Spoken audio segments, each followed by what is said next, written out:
Bem-vindos ao Emagrecer Podcast. Nós vamos fazer uma série de 4 episódios falando sobre os pilares do emagrecimento, que são a mentalidade, dieta, treino e a medicação.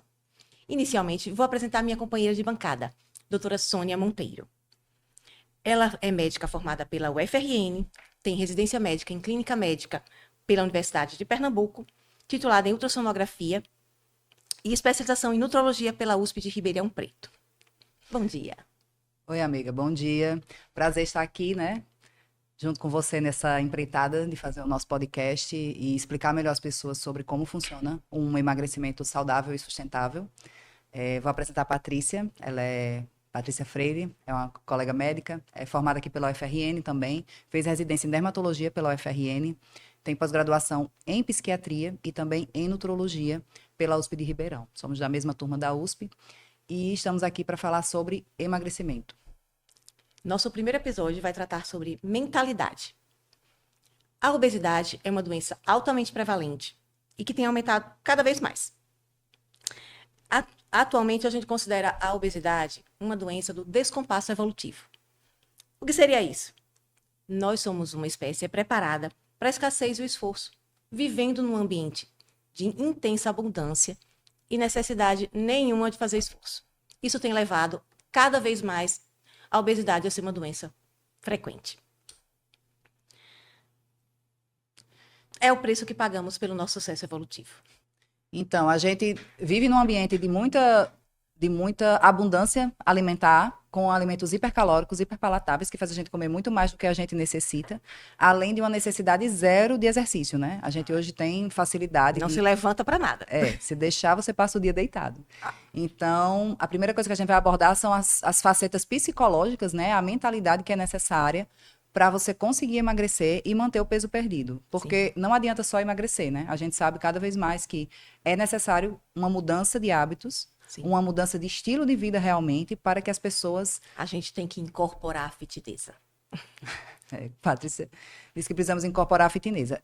Eu que vim de um caminho de perder 25 quilos, sei que o padrão alimentar que eu tenho hoje é completamente outro do que eu tinha quando eu pesava 25 quilos a mais. E isso só foi possível porque os hábitos foram completamente revertidos. Então, hoje, mesmo que eu entre num estresse muito agudo, numa fase de vida muito complicada, os meus hábitos já não são os mesmos. Não volta para aqueles hábitos. Eu não volto para aquele padrão totalmente inadequado que eu tinha 25 quilos a mais. Uma coisa muito interessante que as pessoas perguntam muito por que hoje a gente tem que se preocupar tanto com nossos hábitos? 100 anos atrás, a gente se preocupava com nada. A gente vivia a vida e todo mundo era magro. Então, hoje em dia, a gente realmente precisa fazer um esforço consciente para manter o peso nos padrões adequados para a nossa espécie. Uma coisa que eu acho interessante frisar, você disse 100 anos atrás. 100 anos atrás, a nossa expectativa de vida era entre 30 e 35 anos. Então, quem sobrevivia... Então, a gente diz assim, mas a sua avó foi uma sobrevivente dentre várias que não sobreviveram, né? A mortalidade infantil era muito alta, a gente não tinha vacina, a gente não tinha saneamento básico, então era outra realidade completamente diferente. Além do que, a gente não tinha a indústria alimentícia como a gente tem hoje, né? O primeiro grande boom de obesidade, ele veio quando a indústria descobriu como que se enlatava suco, porque até então o suco você fazia, estragava, e eles aprenderam a enlatar, conservar suco. Então, foi o primeiro grande boom de obesidade. E, a partir daí, a obesidade só cresceu. Hoje, nós comemos alimentos que são muito diferentes dos alimentos que nossa espécie está adaptada. Exatamente. Nós temos comportamentos muito diferentes dos que nossa espécie sobreviveu, né? Nossa espécie evoluiu para um ambiente muito diferente. Então, para a gente manter a saúde, a gente realmente tem que ter... uma preocupação consciente de fazer as melhores escolhas. Porque se a gente deixar a vida nos levar, a gente vai engordar. Tanto que hoje, mais de 60% da população brasileira tem sobrepeso e obesidade. E esse índice deve aumentar. Então, assim, o que é que eu posso fazer? Já que a gente está falando de mentalidade. O que é que hoje eu posso fazer para que eu tenha uma mentalidade que me permita manter-me magra, né? Emagrecer, se for o meu caso, né? E manter-me magra sempre. Primeira coisa que eu vou avisar, você sempre vai ter que prestar atenção. Nunca vai ser uma coisa fácil e natural para nossa espécie, não é só para você. Às vezes a gente fica, poxa, eu não posso comer tudo que quero, eu tenho que ficar prestando atenção, eu tenho que fazer exercício, eu tenho que dormir cedo. Não é você, é todo mundo. Todo mundo tem que ter hábitos saudáveis. Mesmo aquela pessoa que parece magra, que às vezes a gente tem aquela invejinha, ai, fulana é magra, ela não precisa se preocupar. Precisa. Porque mesmo que ela seja magra, se ela tiver hábitos inadequados, ela vai ser uma falsa magra. Então, a gente, parte dessa mentalidade, a gente vai explicar um pouco sobre o que a TCC, né, que é a terapia cognitivo-comportamental, ela fala sobre esse assunto, né? E tem algumas distorções cognitivas, que eles chamam, que os obesos apresentam mais, e que isso faz com que ele perpetue o estado de obesidade, né? Uma delas é a generalização. O obeso, ele tem a mania de dizer assim, eu não faço nada certo, eu não consigo fazer dieta, eu não... Eu lembro que eu pensava muito assim. E eu descobri que, ao longo do processo de emagrecimento, eu descobri que eu não preciso ser 100% certo. Eu só preciso voltar para o plano quando eu escorregar, né? E quando você diz eu não faço nada certo, putz, será? Tem tanta gente obeso aí que, às vezes, chega no consultório, a paciente, doutora, eu terminei um mestrado e um doutorado. Eu disse, pô, então você faz alguma coisa certa. Várias coisas certas. Porque para você terminar a faculdade, você passar no mestrado super concorrido, você passar no doutorado super concorrido, e você dizer que não faz nada certo, tem alguma coisa errada aí. Né, Patrícia? Me conte mais, quais são as outras alterações aí cognitivas que a gente tem nesses pacientes? Então, a gente tem um padrão específico de pensamento, não é de pensamento, de personalidade do paciente com obesidade. Vocês já devem ter visto várias coisas, vários testes sobre personalidade. Mas existe um que ele é cientificamente aceito, que é a teoria do Big Five. É uma teoria de personalidade que ela considera alguns aspectos da personalidade humana, que são extroversão. Então, a capacidade da pessoa ser para fora, certo? Então, as pessoas mais extrovertidas ou menos extrovertidas. Isso a gente faz uma pontuação. A amabilidade ou agradabilidade, que é a capacidade que a pessoa tem de ter relacionamentos interpessoais. A pessoa que tem uma alta amabilidade, ela é uma pessoa que confia nos outros. Então, no paciente com obesidade, muitas vezes, talvez até por experiências anteriores, ele tem uma dificuldade muito grande de confiar nas outras pessoas e ele tem uma necessidade de ser aceito muito grande. A gente tem também a conscienciosidade, que é a capacidade de autorrealização. Quando ela é muito alta, ela facilita bastante o tratamento da obesidade. E nós temos um outro, que é o neuroticismo. Quando o grau de neuroticismo é alto, a pessoa ela é muito instável emocionalmente. Então, quando ela é muito propensa, por exemplo, à ansiedade, ao estresse, e é claro, isso vai impactar nos hábitos de vida. Então, a gente vai deixar na descrição do vídeo o site que você pode fazer esse teste, tá? E é bem interessante, você vai ver alguns aspectos da sua vida que podem estar lhe ajudando ou lhe atrapalhando. Não existe essa coisa de um traço totalmente bom.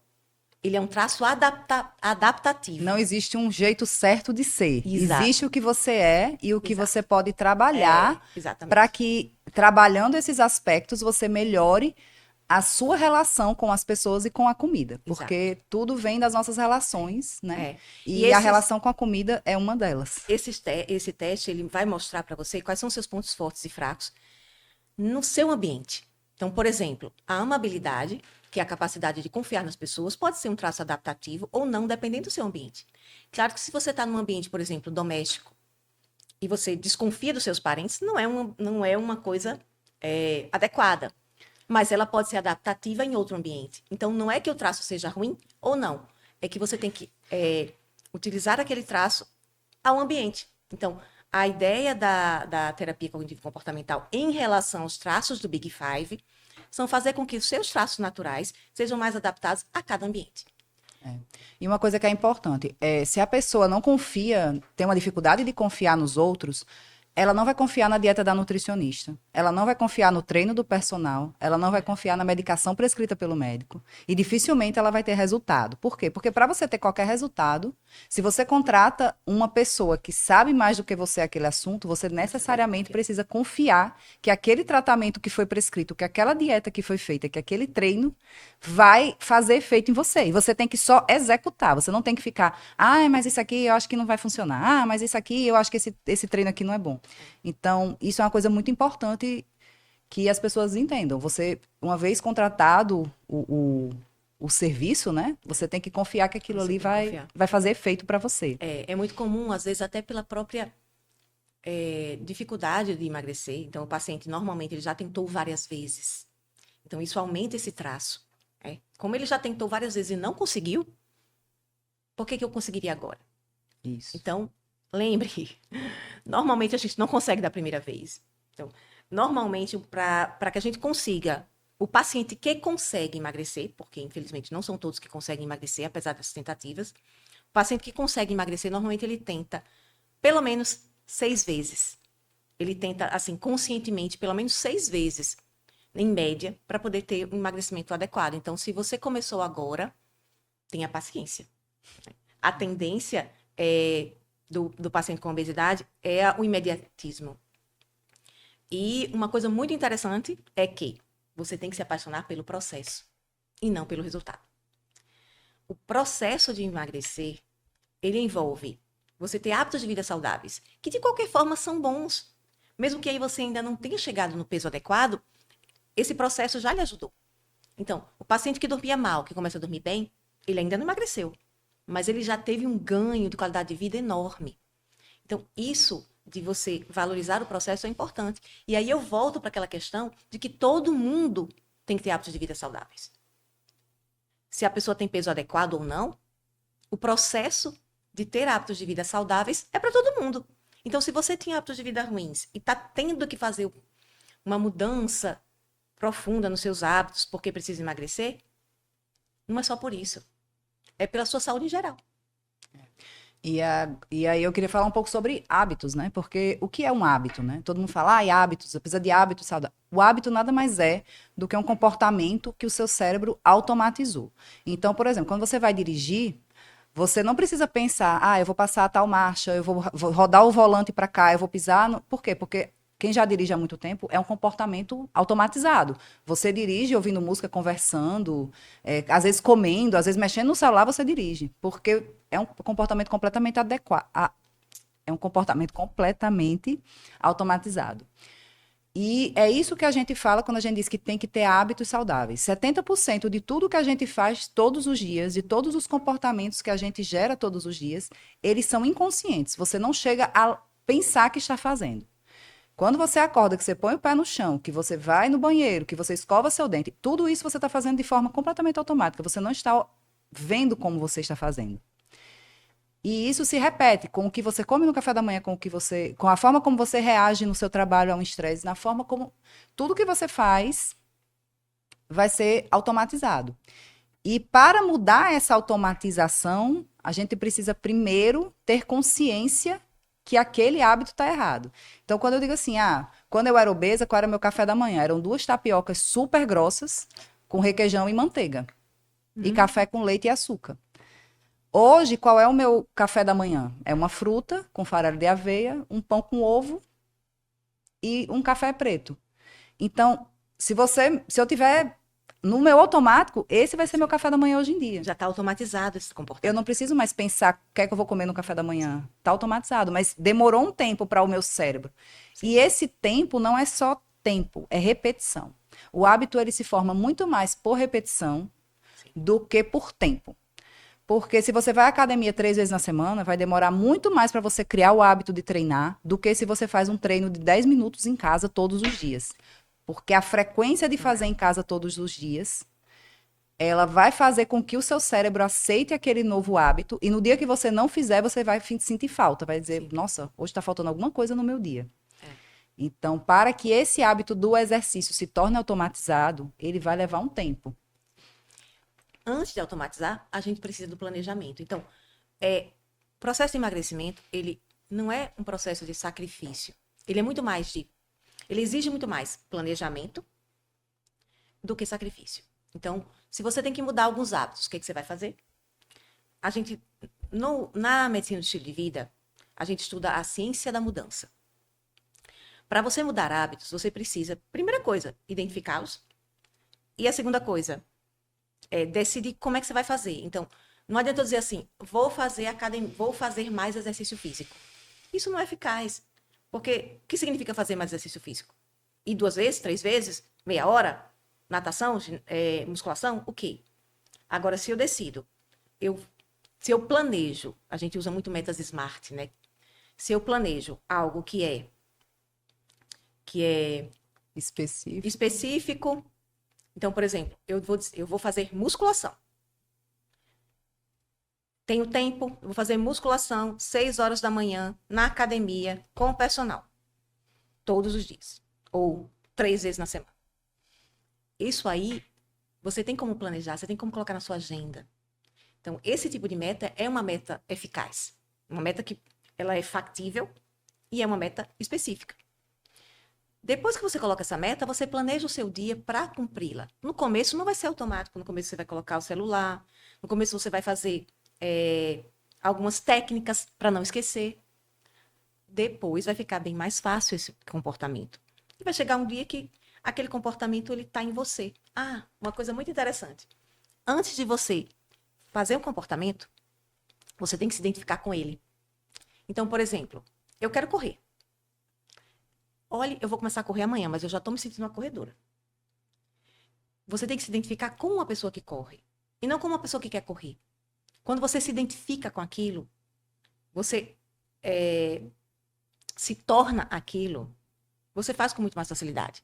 Então, um pensamento, uma crença disfuncional muito comum no obeso, eu sou preguiçoso. Se você diz que é preguiçoso, como é que você vai fazer exercício físico? O que é que um preguiçoso faz? Nada.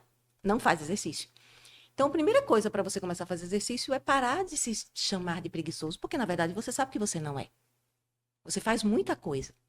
Você só não faz o exercício. Por quê? Porque isso não está no seu hábito ainda.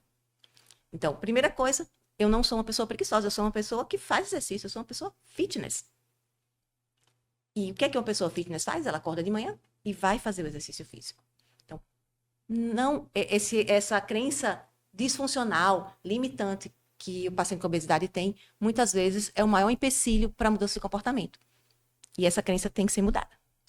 Outra crença muito comum é a crença do tudo ou nada, né? Ou eu faço a dieta 100% à risca todos os dias, de segunda a domingo, sem errar uma refeição, ou eu não faço nada.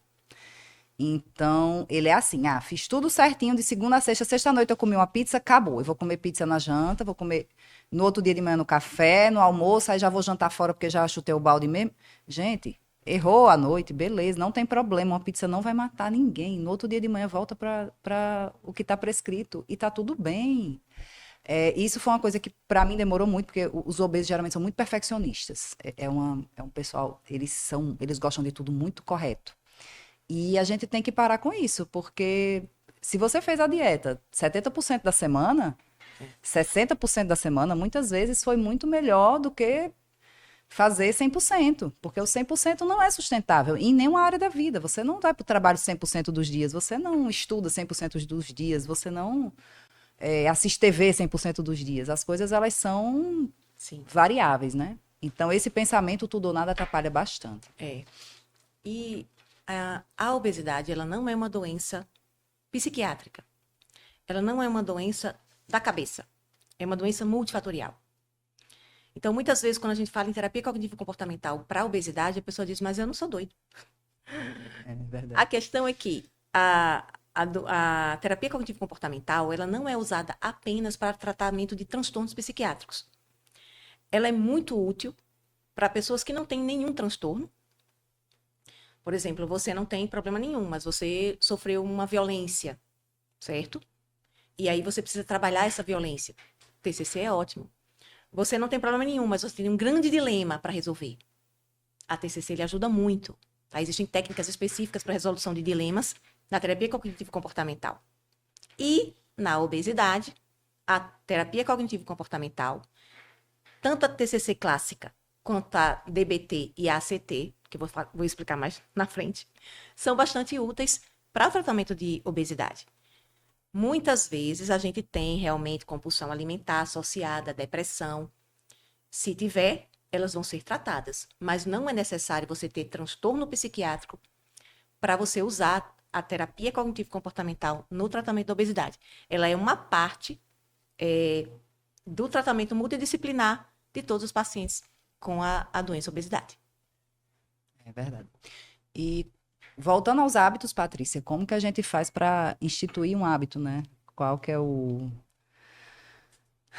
a dificuldade? Então, o hábito tem um livro muito bom sobre hábitos que eu recomendo a todo mundo que possa um dia ler, que se chama Hábitos Atômicos. Ele transforma os hábitos em coisas menos penosas. E ele sempre diz que o hábito precisa se tornar claro, que foi o que você falou sobre ter consciência, né? Então, ele precisa ser claro. Qual é o hábito que eu quero mudar? Eu quero parar de fumar, tudo bem. Ele tem que se tornar fácil, então você tem que associar uma coisa que você já faz. Então, eu vou parar de fumar depois que eu tomar café. Então, você tenta associar um hábito a outro. Essa não foi uma Às vezes você tira, em vez de eu fumar após o café, eu vou fazer outra coisa após o café. Vou comer Então, a gente tem uma fruta após o café. Então, normalmente, a gente tem que... Não é, normalmente, acabar com o hábito. Normalmente, a gente substitui. Fica muito mais fácil para fazer essa mudança. E ela é muito mais tranquila quando a gente tem um plano adequado. Não é simplesmente eu dizer, eu vou parar de fumar. Eu vou parar de comer chocolate. Não, você tem que ter um plano. Tudo na vida a gente precisa de um plano. E o tratamento da obesidade a gente precisa de um plano bem feito. Bem feito. Exato. E muitas vezes esse plano começa com coisas pequenas. Muitas vezes o paciente, quando chega, a primeira coisa que eu falo é: eu como iFood todas as noites. Então deixa para 2 noites na semana. E aí o paciente, o que é que eu vou comer no resto dos dias? Eu disse, não sei, como o resto do almoço. Aí a gente planeja. Vamos planejar alguma coisa, vamos ver alguma coisa, mas deixa a comida para fora 2 vezes na semana. Às vezes só isso, o paciente volta 5 quilos a menos, porque a comida é muito calórica, essa comida que vem de fora. Então, só dele fazer alguma coisa em casa, já vai ter menos caloria do que ele pedir comida. Então, muitas vezes a gente começa o tratamento com pequenas ações de substituição. Não precisam ser grandes movimentos. Às vezes o paciente é só isso. Quando o paciente tem uma obesidade grave, às vezes pequenas mudanças fazem muita diferença. Eu tenho um paciente que eu só... Ela comia todos os dias, essa minha paciente, ela comia todos os dias uma caixa de Kit Kat. Ela sentava na frente da televisão, assistindo Netflix, e ela comia uma caixa de Kit Kat. Aí ela, mas eu sou muito apaixonada. Eu disse, vamos combinar o seguinte, você pode comer quantos Kit Kat você quiser, mas você não vai ter Kit Kat em casa. Se você quiser comer chocolate, você desce, vai lá no posto de gasolina, vizinho da sua casa, come o tanto que você aguentar comer e volta para casa. Em um mês, ela fez 3 vezes. E ela comeu uma quantidade muito menor do que ela comeria sentada no sofá. E aí ela perdeu em torno de 5 quilos só com isso. Eu não fiz mais nada na dieta dela. Eu só diminuí, só tornei esse hábito difícil, que é outra forma de você fazer o hábito. Se você não quer comer comida hipercalórica, a primeira coisa é não ter em casa. Se você não tem em casa, você já dificultou esse hábito. Se você não quer passar a noite jogando videogame, tira o videogame da tomada e guarda. Porque só o trabalho de você tirar da caixa e colocar na tomada e ligar na TV já vai desestimular muito você jogar videogame a noite inteira. E o contrário é verdadeiro para os hábitos que você quer aumentar. Se você quer beber mais água, o copo tem que estar o tempo todo do seu lado. A garrafa tem que estar o tempo todo cheia. E aos poucos a gente vai trocando, às vezes sem nem perceber, um hábito ruim por um hábito melhor. Então, quando a gente está falando sobre mudança de hábito, né, Patrícia, a gente tem que lembrar esse livro, né, eu gosto muito dele, eu indico muito, que é Hábitos Atômicos. E ele divide a mudança de hábito em 4 partes: torná-lo claro, torná-lo fácil, torná-lo atraente e torná-lo satisfatório. Então, primeiro é o claro, você traz para a consciência o que você quer mudar, você mostra o que você quer fazer de mudança. Segundo, você facilita as coisas que você quer fazer e você dificulta as coisas que você não quer fazer. Então, se você não quer jogar videogame toda noite, você guarda o videogame na caixa depois de usar, porque quando você precisar usar de novo, vai dar um trabalho danado, tirar da caixa, ligar, você vai terminar desistindo. Terceiro é torná-lo atraente. Como é uma forma de tornar um bom hábito atraente? Eu uso muito isso comigo e com meus filhos, que é empacotar hábitos. Por exemplo, uma coisa que eu já sou acostumada a fazer, eu linko com outra que eu preciso fazer. Então, por exemplo, eu tenho preguiça de caminhar na esteira. Morro de preguiça, não gosto. Mas eu gosto muito de assistir aula.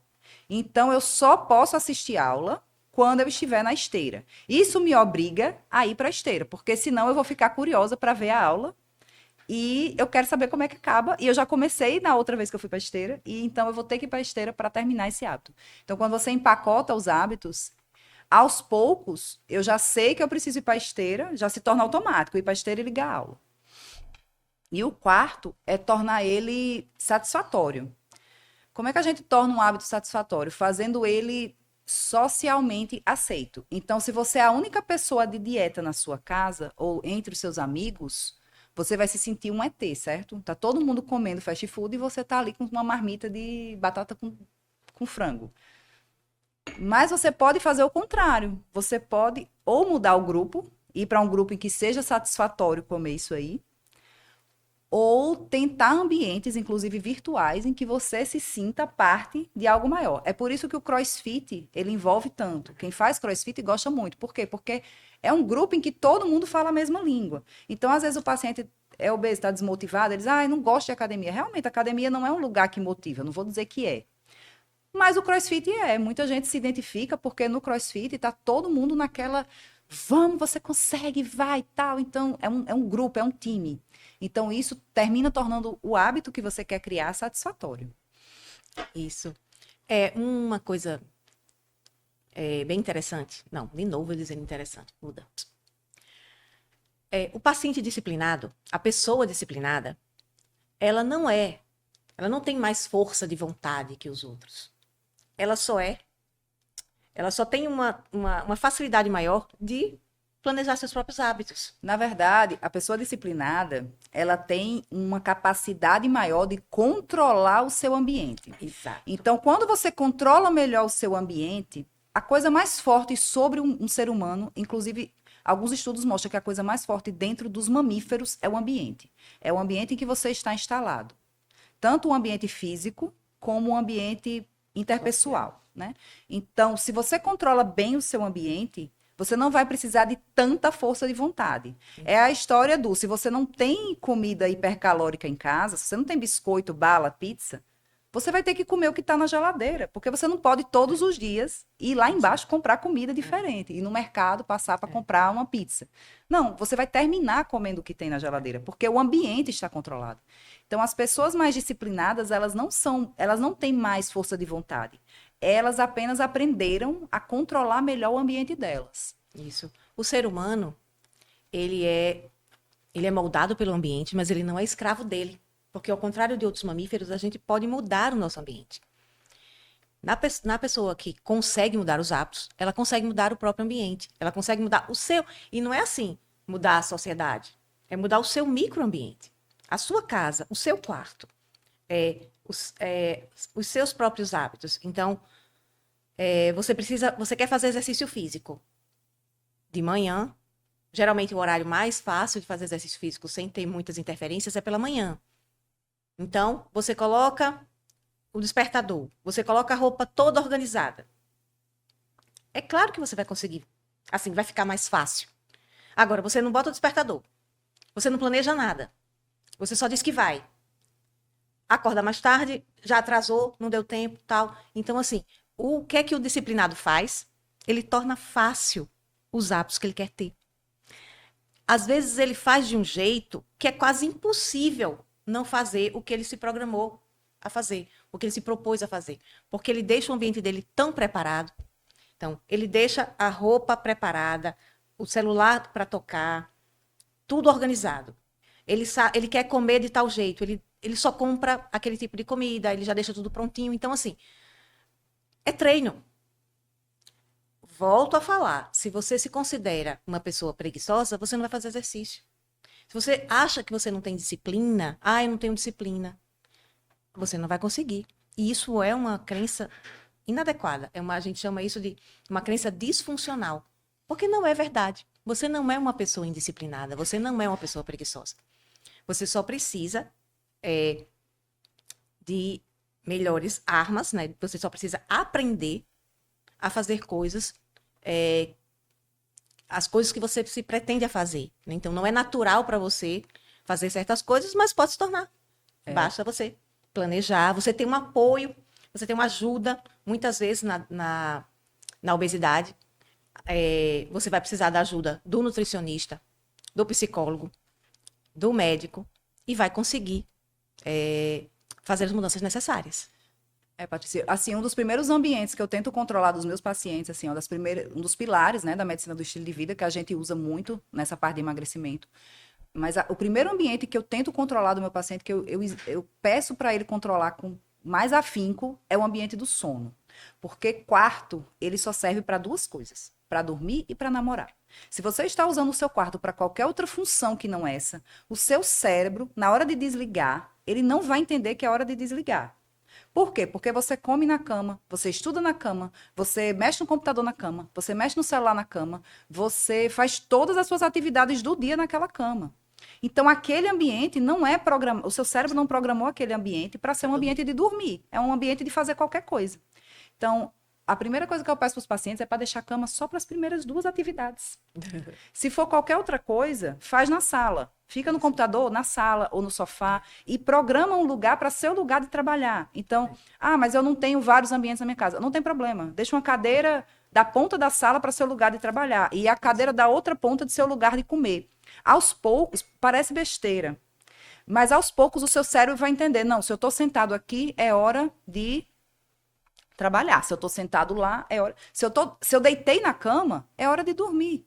Então, por exemplo, meus filhos, eles nunca tiveram problema de sono, porque eu tenho um ritual de dormir que eles já sabem. Eles jantam, tomam banho, botam pijama. Quando eles botam pijama, já estão bocejando, porque eles já sabem que dali não tem outra conversa, vai ser dormir. Então, eu leio historinha, deito com eles, 10 minutos tá todo mundo dormindo. Isso é super cedo, meus filhos dormem 8 horas da noite. Por quê? Porque eles precisam de mais horas de sono do que eu e eles acordam cedo para ir para a escola. Mas eles não têm dificuldade, por quê? Porque desde novinhos eles têm essa rotina bem regular de sono. E os adultos também precisam de uma rotina de sono, né? Sim. Quando a gente fala de emagrecimento, a gente não fala só do que o pessoal lembra, né? Dieta e treino. Padrão de sono e controle do estresse. São duas coisas, assim, fundamentais. E aí, se você dorme bem, você come menos. Lembrar que uma noite mal dormida aumenta em 300 calorias a sua fome. É muito, tá? E, então, primeira coisa, não subestime pequenas mudanças de hábito. Ame o processo. Tenha prazer no processo. Não é que é a coisa mais agradável do mundo você mudar seus hábitos, mas você ter um porquê, você ter um motivo forte. E você entender que não a sua única necessidade, né, o seu único objetivo não é só a perda de peso. É o próprio processo. É você tornar fácil uma dieta adequada, um treino adequado, um sono, né, melhorar o manejo do estresse. Todo esse processo, ele já é, em si, um ganho muito grande para você. Não focar só na perda de peso. Porque se a gente foca só na perda de peso, é como se só quem precisa emagrecer precisasse ter bons hábitos. E não é verdade. Todo mundo precisa ter bons hábitos. Uma coisa muito importante, as crianças precisam ter bons hábitos. Se você é pai ou mãe, é mais um motivo para você melhorar os seus hábitos de vida. Isso independente do seu peso. Se você é magro, mas você tem maus hábitos, provavelmente você não é magro. Tá? Você é leve, mas o seu metabolismo ele vai sofrer. Eu costumo dizer que não existe comer mal, ter maus hábitos impunemente. Todo mundo que tem maus hábitos sofre com isso, mesmo que não aparente ainda. E o sono, realmente, ele é extremamente importante. Todos os estudos mostram que quem dorme mal tem uma capacidade de tomar decisões prejudicada. Então, já fizeram estudos com vários profissionais que trabalham à noite. Eles têm a capacidade decisória deles é comprometida. Então, se você está de dieta, você entrou num projeto de emagrecimento, numa mentoria, num curso, sei lá, numa consulta, e você quer emagrecer, a primeira coisa que a gente precisa regular é o seu sono. Por quê? O sono, ele vai determinar o seu nível de cortisol ao longo do dia e à noite. Então, quando chega à noite, se você está muito agitado, seu nível de cortisol está lá em cima, você não vai dormir. No outro dia, você vai amanhecer sem fome, vai passar o dia sem comer e vai sentir fome à noite. Aí você vai comer E um fica um monte de círculo comida vicioso. e vira um círculo vicioso. Você não dorme porque está com o estômago muito cheio, o cortisol está lá em cima.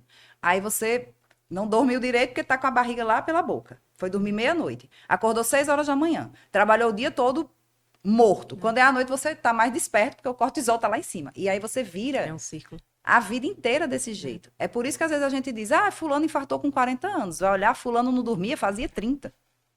E ele podia até ser magro. Sim, sim, o sono, ele a qualidade do sono ela é um fator independente para doenças cardiovasculares, né? Então, é muito comum o paciente dizer que não tem fome pela manhã. Ele não tem fome pela manhã porque ele come muito à noite. Então, a maioria das pessoas que não come de manhã, primeira coisa que a gente faz, vamos regular o seu sono e seu jantar? Aí tudo bem, você janta cedo, um jantar adequado, dorme cedo. Aí, nesse caso, acorda de manhã sem fome, aí eu vou acreditar que você não tem fome pela manhã. Mas se você come às 10 horas da noite e pela manhã está sem fome, eu também estaria. Então, o jejum mais fisiológico é o jejum noturno, né? A gente, às vezes, eu sempre pergunto para meus pacientes, por que a gente não enxerga à noite? Já parou para pensar por que o humano não enxerga de madrugada? Por que a gente só enxerga até enquanto tem luz? Porque nós evoluímos para caçar de dia e dormir à noite. Então, um ser humano normal, numa selva, né? Ele vai dormir às 6, 7 horas. A única luz que ele vê é a luz amarela do fogo, que não dá para fazer muita coisa, convenhamos. E ele vai acordar ali quando o sol nasce, às 5 horas da manhã. Por isso que o nosso ciclo circadiano costuma ser mais diurno do que noturno. Então, se a gente não enxerga à noite, não é para a gente estar acordado à noite. E esse jejum das 7, 8 da noite até as 6, 7 da manhã, ele é o nosso jejum fisiológico. Lógico, tem gente que consegue fazer um jejum mais prolongado. Hoje em dia a gente tem protocolos, né, de jejum intermitente de 18 e 24 horas. Mas para a maioria das pessoas, esse jejum de 8 a 10 horas noturno, ele é suficiente para que o seu metabolismo funcione melhor. Mas a gente não faz mais isso. As pessoas ficam acordadas até de madrugada. Tem gente que diz, eu só produzo à noite. Porque virou um círculo vicioso. Porque você aprendeu assim. O seu hábito é esse. Você vai ter que reprogramar o seu hábito. Aí vai dormir 2 da manhã, acorda às 8. Aí não tá com fome, mas ela comeu 1 hora da manhã, ela comeu meia-noite. E comeu geralmente muita comida, comida hipercalórica. Então, realmente, ela não vai ter fome de manhã. Aí ela passa o dia todo sem comer, porque ela geralmente não almoça direito também. Acumulou. Então, ela tá morrendo de fome à noite. Então, à noite ela vai descontar. E aí, acabou. Concluindo, a mudança de hábitos não é uma tarefa fácil e você não precisa passar por isso sozinho. Existem profissionais especializados em lhe ajudar. Então, emagrecer é um processo. Você precisa de alguém para lhe ajudar. Você não precisa passar por isso sozinho, como a Patrícia disse. Eu tive muita dificuldade durante o meu percurso e foi por isso que eu decidi estudar nutrologia. Na verdade, eu comecei a estudar nutrologia por causa própria, porque eu queria perder o meu peso.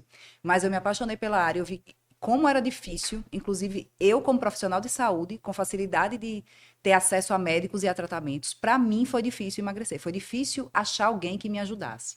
Então, hoje em dia a informação sobre emagrecimento está muito mais disseminada e a gente não precisa sofrer mais como sofria antigamente. Tem várias medicações, tem vários tratamentos, tem várias coisas que podem ser feitas para que esse processo seja o menos traumático, o mais agradável possível. Tá? Então, estamos à disposição para qualquer dúvida. Vocês podem mandar dúvidas, né? Ou no direct, ou aqui no YouTube também. Sim, a gente vai deixar na descrição do vídeo os nossos contatos. Então, obrigado por assistir, obrigado por estar aqui com a gente e aguardamos vocês no nosso próximo episódio do Emagrecer Podcast.